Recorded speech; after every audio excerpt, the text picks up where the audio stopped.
Hello students and welcome to your own channel Be Methaholic. Now today we have come with another chapter 2 of NCERT, that is Relations and Functions. हम आज बात करेंगे chapter 2 Relations and Functions की, जो कि बहुत important chapter है और इस concept आपके अभी 11th में ही clear हो जाएंगे, तो it will be very helpful for you in 12th standard. So let's continue. Now what all things we are going to study in this chapter, let us see. We'll be talking about ordered pairs. हम बात करेंगे Cartesian product की और फिर relations की, right. सो सबसे पहले हम बात कर रहे हैं ऑर्डर्ड पेयर्स की. तो चलो शुरू करते हैं हमारा chapter 2 relations and functions. Okay, now what is this ordered pair and Cartesian product. अब ये दोनों क्या होते हैं हम बात करेंगे अभी. So first thing is let us take the value of this. हम बात करते हैं सबसे पहले किसकी बात करेंगे, ऑर्डर्ड पेयर की. ओके, अब ऑर्डर्ड पेयर क्या होते हैं आपको ये नाम से ही पता चल गया होगा, that any pair which is in a particular order is considered as ordered pair, like we usually say x comma y.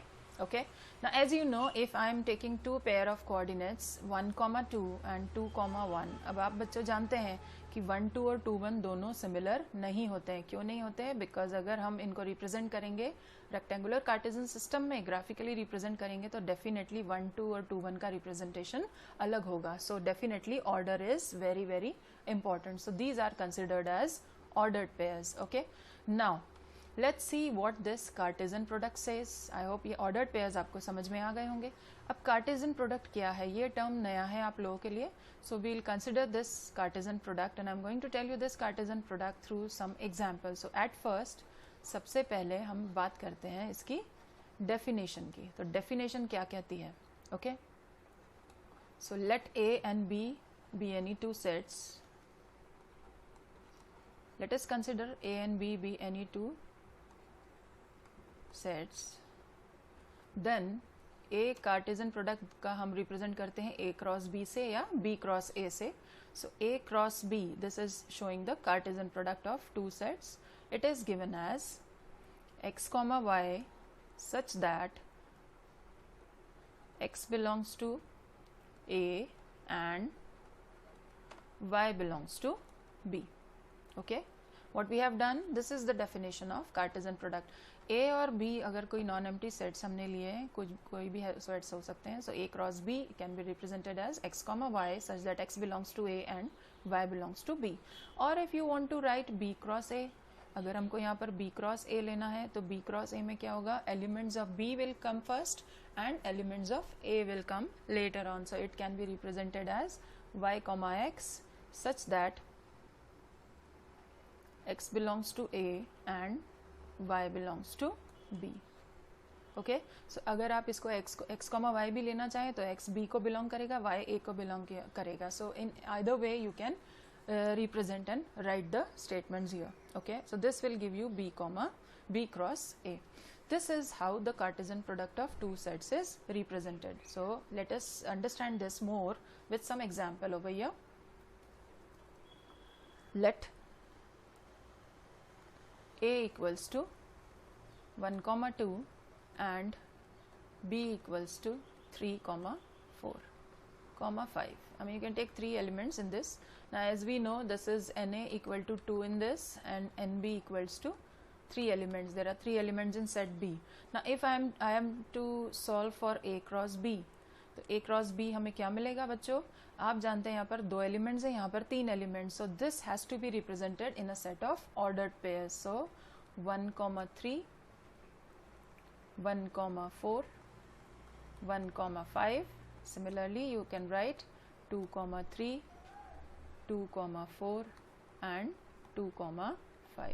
Okay, कितना हो गया यहाँ पर, there are 6 pair of elements, 2 from set A and 3 from set B. So in all there will be 6 pair of elements. This is showing A cross B. अब अगर आपको पूछा जाए what is B cross A, so definitely B cross A क्या बन जाएगा, B के elements you will be considering first. So the pairing will become 3 cross 1, 3 cross 2, similarly 4 cross 1, 4 cross 2, 4 comma 2. Similarly we have 5 comma 1 and 5 comma 2.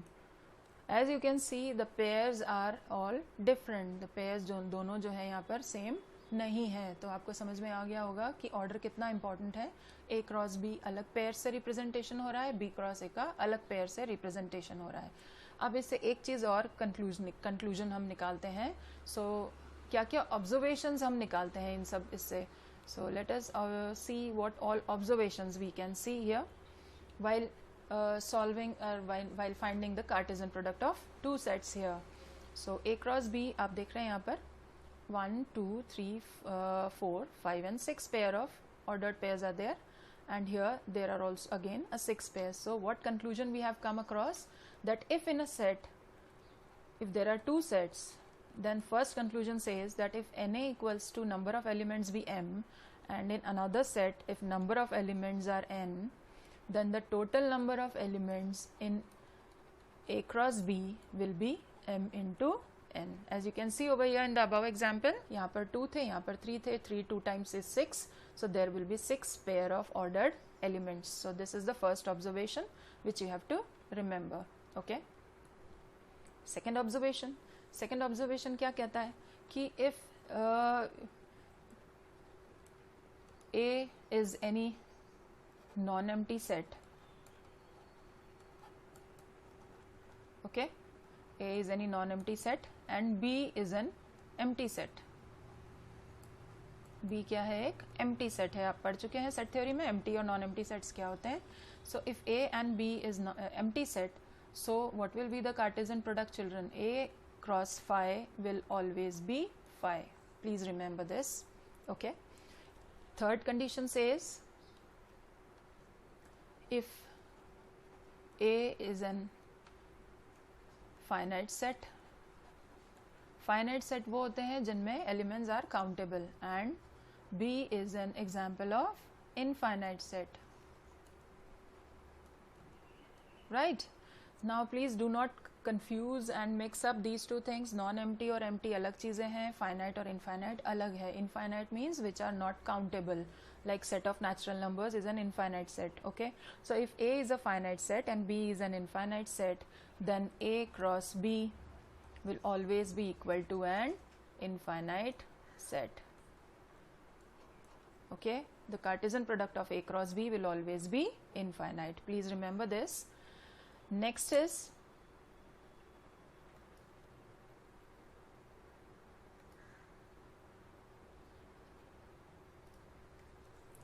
हम कहें अगर fourth observation क्या है? Here when we talk about the pairs as x and y, these are called as two tuple. Okay, when we talk about ordered pairs, these are also called as ordered pairs, right? We call them two tuple. Similarly, children, please remember this, that there is not always x and y, there may be n number of pairing between the elements. So if I take the third element here, suppose z is another element over here, then I'll be calling it as 3 tuple, or this is known as ordered triplet. What it is known as? It is known as ordered triplet. Triplet. So this is an ordered triplet. Okay. Likewise, we have n number of elements which can be put up here. Okay. तो इनको हम क्या बोलेंगे? Or you can say there may be x, y, z, r number of things. So these are called as n tuples. Okay. These are called as n tuples. So we'll learn here as to only ordered pair and ordered triplet, how these things can be found out. Cartesian product हम ordered pair का और ordered triplet का कैसे find करेंगे? अब मैंने आपको एक example दिया जिसमें हमने बात की थी ordered pair की, कैसे हम solve करते हैं. Now these are all observations. Okay. Now 7th one says that the ordered pair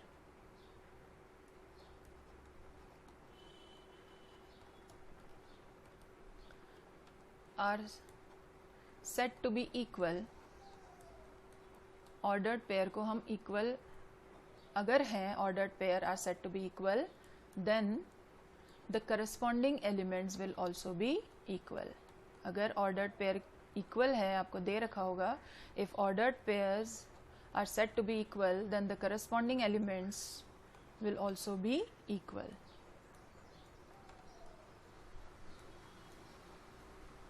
okay कैसे इक्वल होंगे देखते हैं एग्जाम्पल के through. If you have been given x plus 1 here and 2 here and here it is given 5 and y plus 3, okay, if this can come for 1 mark question, तो अगर आपको इस तरह से दे रखा हो कि x plus 1 comma 2 and 5 comma y plus 3, that means both of them are equal, find x and y. ये आपको पूछा गया कि find x और x and y you have to find out. So what, as I said, the definition says if the ordered pair are equal then the corresponding elements are equal. Corresponding elements का मतलब हुआ first element से equate करेंगे, second element को second element से equate करेंगे. Okay तो आपका आंसर होगा x plus 1 equals to 5 implies x equal to 4 and y plus 3 equals to 2 implies y equals to minus 1. So the value of y is minus 1, value of x is 4. This is how you are going to solve for x and y. This is a very simple concept, but provided you know the solution, so this can be asked for 1 mark. I hope these observations are clear to every one of you. Please recall these observations and remember these observations. These are the observations related to Cartesian product of x and y. ये जो observations हमने बात की थी ये Cartesian product की observations है. Okay, ordered pair में जिनको हम represent करते हैं, right? So let's see what is next with us. Okay, now here I have taken one example which is defining the Cartesian product very nicely, and you have to find out, this is a different type of question here we have. So let's see what this question is saying. Let A and B be two sets such that NA equal to 3 and NB equal to 2. That means number of elements, this is a cardinal number. Number of elements set A में 3 है और set B में 2 है, and they have given you some of the pairs x, 1, y, 2, z, 1 and are in A cross B. मतलब A cross B जब हम करेंगे उनके कुछ एलिमेंट्स के एग्जाम्पल उन्होंने दे दिए हैं. Find A and B where x and y z are distinct elements. now this is very clear from the given example. What do we have in the example here? That the pairs which are given to us. So let's see the solution for this. Okay, what you have to do, x, y, यहाँ पर ordered pairs क्या दे रखे हैं, x1, y2 and z1. 3 ordered pairs out of the product of a cross b are given and Na में 3 है. अब set A में हमारे पास 3 एलिमेंट्स हैं, तो सेट A में 3 एलिमेंट्स हैं, तो कौन कौन से होने चाहिए बच्चों, आपको इन पेयर्स से समझ में आ गया होगा शायद. As you can see this is find A and B where x y z. अब आप देखें यहाँ पर A क्रॉस B किया गया है. A क्रॉस B मतलब the elements of set A will be the first elements, the elements of set B will be the second elements. So as you can see here, x, y and z, these are 3 distinct elements lying at first position. So x, y and z will be the elements which are comprising in set A. What about set B? Set B में कितने elements हैं आपके पास, 2. तो यहाँ पर देखो, यहाँ पर 1, 2 and this is again 1. So repetitive element 1 is repeating, so you have to write only once. So this is there. So this is the required answer which you have, that 3 elements are in set A, 2 elements are in set B. These are distinct elements and the Cartesian product, if अगर हम इनका A cross B find करेंगे बच्चों, तो A cross B में हम जानते हैं 3 2s are 6 pair of ordered pairs will be there. So out of these 3 are given, so this is our answer, right? So N A cross B will comprises of 6 pair ordered pairs here. So this is how you will be solving this question. Same concept, Cartesian product. Let's see another example. The Cartesian product A cross A has 9 elements. अब क्या है, A cross A में 9 elements हैं, among which are found -1, 0 and 0, 1. Find the set A and the remaining elements of A cross A. Okay? अब इसको कैसे करेंगे हम देखते हैं. यहाँ पर हमको दे रखा है there are 9 elements in set A. A cross A में 9 elements हैं. There are 9 elements in A cross A, means the same set they have taken. तो obviously हम कह रहे हैं जब A में 3 elements होंगे तभी A cross A में 9 elements होंगे. ओके, सेम सेट का सेम सेट के साथ कार्टेशियन प्रोडक्ट किया गया है. अब फिर से वही है, आपको एग्जाम्पल दे रखा है -1, 0 और 0, 1. Now children 3 elements are there in set A. Okay, तो A में कितने एलिमेंट्स होंगे? आप देखो यहाँ पर 3 एलिमेंट्स होना चाहिए। यहाँ पर डिस्टिंक्ट एलिमेंट्स कौन कौन से हैं? -1, 0 और 1। ये 3 डिस्टिंक्ट एलिमेंट्स आपको दिख रहे हैं। So simple answer will be -1, 0 and 1, because if we are going to cross कार्टेजन product find out करेंगे A क्रॉस A का, तो डेफिनेटली इसी के साथ हमको कार्टेजन प्रोडक्ट फाइंड करना है। मतलब 3 एलिमेंट्स यहाँ पर है, 3 एलिमेंट्स यहाँ पर है, तो टोटल एलिमेंट्स हो जाएंगे, पेयर ऑर्डर्ड पेयर्स हो जाएंगे 9। सो यहाँ पर n A क्रॉस A क्या आएगा अपने पास? 9। So please find out now remaining elements of A cross A, means these are the 2 elements which they have given. आपको टोटल 9 एलिमेंट्स बताने हैं, तो 9 एलिमेंट्स की पेयरिंग आप कैसे करेंगे? तो A क्रॉस A के एलिमेंट्स क्या क्या हो जाएंगे बच्चों? -1, -1, then -1, 0, -1, 1, then 0, -1, 0, 0, 0, 1. Okay, now this is 1, 2, 3, 4, 5, 6. Now what we have left? 1, -1, 1, 0, and 1, 1. Now these are in all 9 ordered pairs we have while we multiplying or while finding the cross product of A cross A. It's not called multiplication actually, but this is a Cartesian product here, right? So this is how the values are coming. I hope you have it is clear now. Remaining elements हमने find कर लिए, जिसमें से 2 pair आपको दे रखे थे यहाँ पर, okay? तो यहाँ पर इस तरह से आपको ordered pairs निकालना है. Now this is clear to you, okay? अगर आपको यहाँ पर A क्रॉस A मतलब ऑर्डर ट्रिपलेट निकालना है बच्चों, तो वो कैसे फाइंड करेंगे? मैं आपको एक एग्जाम्पल के थ्रू, इसी एग्जाम्पल को हम करके समझते हैं, और will take another example to find the order triplet. So let A equals to AB, fine, and if you are asked find A cross A, मतलब आपको क्या पता करना है? यहाँ पर ऑर्डर्ड ट्रिपलेट निकालना है, ओके? अब वो कैसे करेंगे? चलो सबसे पहले आप क्या करेंगे? A क्रॉस A फाइंड करेंगे. A क्रॉस A फाइंड करेंगे मतलब AB का AB के साथ क्या करेंगे? कार्टेजन प्रोडक्ट फाइंड करेंगे.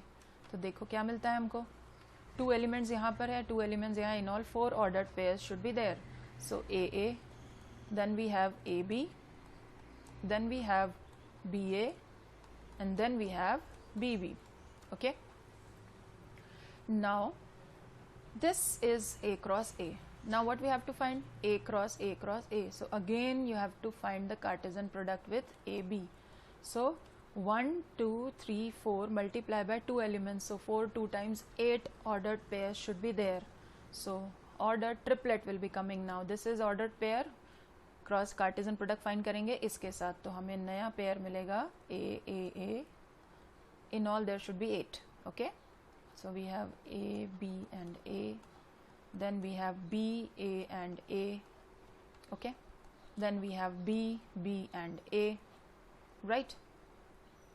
Then we have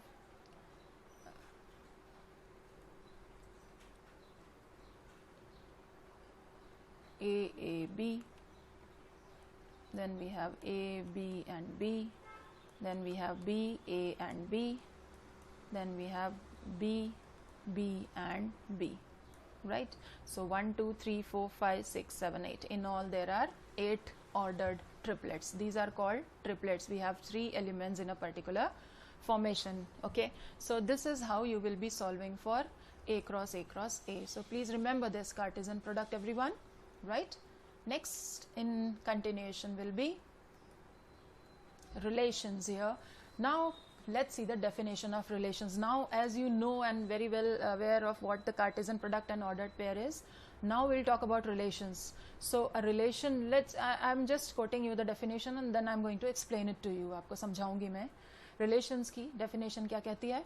A relation R from a non-empty set A to a non-empty set B is a subset of the Cartesian product A cross B, okay?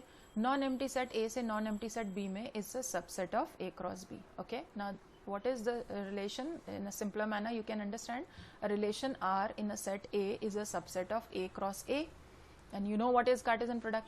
Thus R is a relation in a set. We can say R is a subset of A cross A. How? This I'm going to take the example to explain it to you. और ये कहता है, अगर हम कहें इसको AB, अगर कोई रिलेशन ऑर्डर्ड पेयर रिलेशन को बिलोंग कर रहा है, please do not get confuse with this R. ये आर जो है वो रियल नंबर के लिए भी यूज होता है और आर रिलेशन के लिए भी हम सिंबल यूज करेंगे। तो जो थोड़ा सा डार्क आर होगा वो रियल नंबर के लिए रिप्रेजेंट होता है, तो लाइटर मैनर में लिखा जाएगा वो रिलेशंस के लिए रिप्रेजेंट होगा। So please do not get confuse with this symbol R. So if AB belongs to R, then we say that A is related to B and write A is related to B। यहाँ पर हम ordered pair से भी represent करेंगे relation को और इस तरह से भी represent कर सकते हैं A is related to B। Similarly, if AB is not belonging to that relation, तो similarly हम लिख सकते हैं A is not related to B। Okay? ये आप जानते हैं, हम set theory में पढ़ चुके हैं। So let's see through an example हम relation को कैसे समझा सकते हैं। फिर से देखिए, नॉन एम्प्टी सेट से नॉन एम्प्टी सेट बी में it's a subset of Cartesian product. Please focus upon this. Okay, so let me take the example here. Example मैं लेती हूँ यहाँ पर। सपोज सेट ए एक नॉन एम्प्टी सेट मैंने ले लिया। I am taking it as 2, let us take it as 4 and 9 and 25। Okay, और set B I have taken it as 2, 3, 5 and 1। Now these are the two elements, okay, and relation is defined as, in this relation is defined as is square of। okay, relation क्या defined है यहाँ पर? How does A is related to B? A is a square of B, right? Now first of all let us see and let us find out what is A cross B। A cross B सबसे पहले क्या होगा यहाँ पर? A cross B में यहाँ पर 3 elements हैं, यहाँ पर 4 एलिमेंट्स हैं, तो total 4 3s are 12 pairs will be there. Okay, so 12 pairs में कौन कौन से बनेंगे? Let us have it quickly. This will be 4 3, 4 5, 4 1, this is 4, these are 4 elements. Then we have 9 2, 9 3, 9 5 and 9 1। okay, similarly we have 25 2, 25 3, 25 5 and 25 1। as you can see there are 4 3s are 12 pairs will be there which are defining the Cartesian product of A cross B। अब definition कहती है relation is a subset of Cartesian product. अब कैसे subset होगा? Now हमने ए cross B तो find कर लिया बच्चों, अब हमको देखना है यहाँ पर क्या है कि रिलेशन डिफाइन किया है इज स्क्वायर ऑफ। तो जो रिलेशन को सेटिस्फाई करेगा वो ऑर्डर्ड पेयर हम निकाल लेंगे यहाँ पर। ठीक है, तो जो रिलेशन को सेटिस्फाई कर रहा है वो ऑर्डर्ड पेयर कौन कौन सा होगा? Is square of. तो कौन सा पेयर सेटिस्फाई कर रहा है? 4 is a square of 2। Is it satisfying? Yes, so we can collect this 4 2 pair over here. 4 is the square of 3, no. 4 is the square of 5, no. 4 is the square of 1, no. Out of this 9 is the square of 3। हम यहाँ पर ये pair लेंगे। Next pair कौन सा लेंगे इनमें से? ये कोई भी वैलिड नहीं है। 25 is the square of 5। यहाँ पर हम ये वाला पेयर ले लेते हैं, राइट। अब ये केवल 3 पेयर्स हैं जो सेटिस्फाई कर रहे हैं गिवन रिलेशन को। Okay, and these 3 pairs are belonging to A cross B. इसको बिलोंग कर रहे हैं, तो हम कह सकते हैं हियर आर जो है is a subset of A cross B. We can very well say that this relation which is defined here is a subset of A cross B. इस तरह से हमने इसको डिफाइन कर दिया। अब मेरे ख्याल से आपको समझ में आ गया होगा रिलेशन का मतलब क्या होता है यहाँ पर। Okay, so this is how the relation works. Now see what do we have it in the next. अब कुछ प्रॉपर्टीज हैं रिलेशन की जो आपको और समझनी होगी यहाँ पर सबसे पहले जब हम इनकी बात करेंगे तो एक बहुत इंपॉर्टेंट कंसेप्ट निकल के आता है, वो कहलाता है domain, range and codomain. So let's see it here. And of course, before telling you this domain range, the relation can be defined in the form of arrow diagram also. Okay, यहाँ पर हम relation को कैसे define करते हैं? arrow diagram से भी represent करते हैं। और of course एक चीज़ और मैं बता दूँ यहाँ पर कि ये जो relation define किया गया है बच्चों, ये जो relation है this is actually in the roster form। ये जो रिलेशन को डिफाइन किया गया है रोस्टर फॉर्म में, सेट बिल्डर फॉर्म में और एरो डायग्राम से। There are 3 ways in which a relation is defined. So this is one of the representation in roster form. Okay, so let's see what it is next. So arrow diagram से कैसे represent करेंगे? तो यहाँ पर मैं आपको समझाती हूँ। यहाँ पर सेट A है, ये सेट B है। सो एरो डायग्राम में हमारे पास एलिमेंट्स कौन कौन से थे सेट B में? 4। I think I should take this now. As you can see, this is 4. We had 9 and we had 25 और यहाँ पर हमारे पास था 2 3 5 1 ओके। अब रिलेशन जो है A से B में this is defined in the form of relation, so we can write it as R is a relation from A to B. Please see to it that we will defining this and also in this form, that is R colon A to B. This shows R is a relation from A to B. Whatever the pairing is, the relation was is square of. So in this we can say 4 is related to 2, 9 is related to 3 and 25 is related to 5. हमको satisfy कौन सा कर रहा है relation जो है वो 4 is square of. Relation क्या था हमारे पास is square of. A is a square of. Okay, so कौन कौन से पेयरिंग आ रही है 9 3 4 2 and 25 5. So we'll mark this with an arrow again. किस तरह से मार्क करेंगे हम कि 4 is related to 2, इस तरह से एरो से मार्क करेंगे आप. 9 is related to 3 and 25 is related to 5. So this is also the representation of through arrow diagram. Okay, ये इस तरह से रिलेशन को हम डिफाइन करते हैं. यहाँ पर कोई और भी एलिमेंट्स होगा बच जाएगा, कोई फर्क नहीं पड़ता. जो रिलेशन को सेटिस्फाई करेंगे केवल वही पेयर्स को आप नोट डाउन करेंगे और उनको एरो से मार्क करेंगे here. Okay, now why I am telling you this because अब इसी कंसेप्ट पे हम डोमेन रेंज और कोडोमेन समझेंगे. वो क्या टर्म्स हैं, उनको कैसे समझते हैं. ओके, चलो अब देखते हैं डोमेन क्या होता है. डोमेन क्या है? The set of all first elements of ordered pair in a relation is called domain of the relation. जो पहले पहले एलिमेंट्स होते हैं उनको डोमेन कहते हैं. रेंज क्या होती है? Set of all second elements in the relation is called as range. And what is codomain? The whole set is called codomain of the relation. Let us understand this. क्या क्या कहना चाह रहे हैं, डोमेन क्या होता है.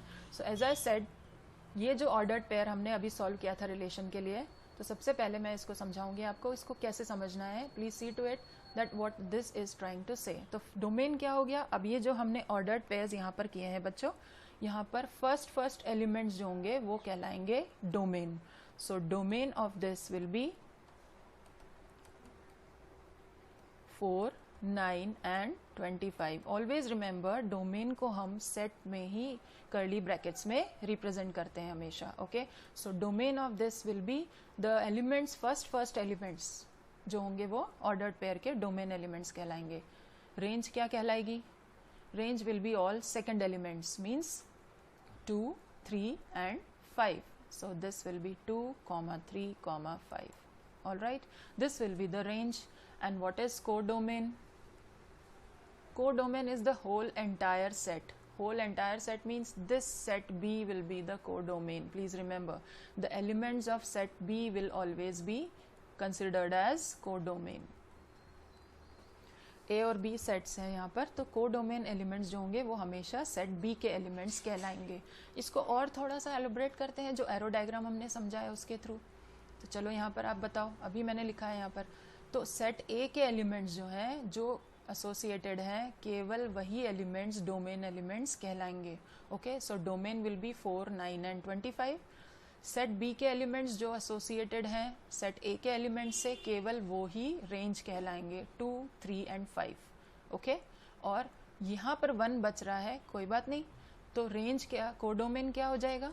सो आप इसको इस तरह से करेंगे, इसके एलिमेंट्स हो जाएंगे डोमेन एलिमेंट्स. अभी मैंने आपको बताया 4 9 एंड 25. रेंज क्या हो जाएगी? रेंज जो केवल एसोसिएटेड एलिमेंट्स है. एसोसिएशन किसका है? 2 का 3 का और 5 का. So 2 3 and 5 will be the range elements. And codomain will be the entire set B. Set B में जितने भी एलिमेंट्स हैं वो कोडोमेन एलिमेंट्स कहलाएंगे. So 2 3 5 and 1. As I had explain in the previous slide, arrow diagram से भी आप कोई भी एरो डायग्राम दे रखा होगा, आप डोमेन रेंज और कोडोमेन उसको देखकर आप बता सकते हैं what will be the 3 elements for domain range and codomain of a particular relation given to you. Okay, I hope it is clear to everyone now कि domain क्या होता है, range क्या होता है और codomain क्या होता है. Okay, fine. So next the definition I have given it. एक बार और आप आराम से इसको पढ़ के समझ लीजिए. First element, second elements और सारे elements set B के codomain कहलाते हैं. Right? Now इसकी प्रॉपर्टीज़ बताने से पहले मैं थोड़ा सा आपको बताऊंगी कि ये एक सिंपल एग्जांपल मैंने लिया है. Determine the domain and range of the relation R defined by x, x+5 और x is belonging to this. Okay, so हम देखते हैं इसको कैसे सॉल्व करेंगे. अब रिलेशन आपको दे रखा है बच्चों x, x+5 और x इन एलिमेंट्स को बिलोंग कर रहा है. तो सबसे पहले रिलेशन को जो सेटिस्फाई करेंगे वो ऑर्डर्ड पेयर्स हम फाइंड कर लेते हैं. x 0 रखेंगे तो y मिलेगा 0 + 5 दैट इज 5. 1 रखेंगे तो क्या मिलेगा 6, 2, 7, 3 it will be 8, 4 it will be 5, 4 it will be 9 and 5 it will be 10.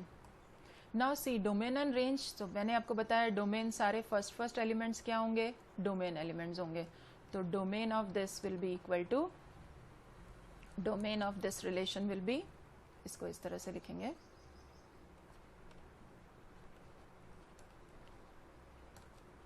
0, 1, 2, 3, 4 and 5. This will be the domain elements. What will be the range here?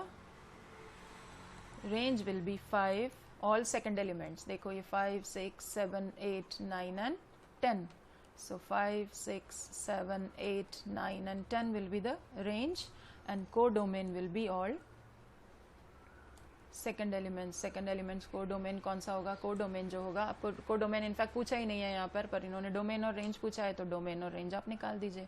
Codomain जो होगा वो डिफाइन किया होगा तो सेकंड एलिमेंट्स के सारे एलिमेंट्स क्या होंगे, कोडोमेन होंगे. तो आपको यहाँ पर केवल यही पूछा है तो आप इसी का आंसर दीजिए. ठीक है, so domain and range will B deal accordingly, right. So this is how the explanation of relation comes. Now there are some properties of relations जो मैं आपको बताऊंगी और इस पे प्रॉपर्टीज जो हैं वो आपको हमेशा देखना है. यहाँ पर कुछ चीज़ें इंपॉर्टेंट है. एक चीज़ और आप जान लीजिए यहाँ पर क्विकली कि कुछ प्रॉपर्टीज ये कहती है कि सपोज NA में m एलिमेंट्स हैं और किसी भी सेट B में there are n elements, then please remember total number of relations defined will be 2 raised to the power mn. Please remember this. इसको ध्यान रखेंगे. सेकेंड केस है total number of non-empty relations. Total number of non-empty relations कितने होंगे बच्चों? This will become 2 raised to the power mn minus 1. Okay, सो अगर हम इसमें A to A में डिफाइन करेंगे, अब ये total number of non empty relations A cross B है या B क्रॉस A हो, दोनों में जब भी हम करेंगे तो it will always be given by 2 raised to the power mn minus 1. Minus 1 नीचे है. And here also total number of relations from A cross B to, or if it is B cross A then it is given by 2 raised to the power mn. This is given by this. So इसको हम कहेंगे अगर total number of relations A to A में अगर define करना हो तो A में कितने एलिमेंट्स हैं, m. So this will come out to be m into m और इसको हम लिख सकते हैं 2 to the power m square. Okay.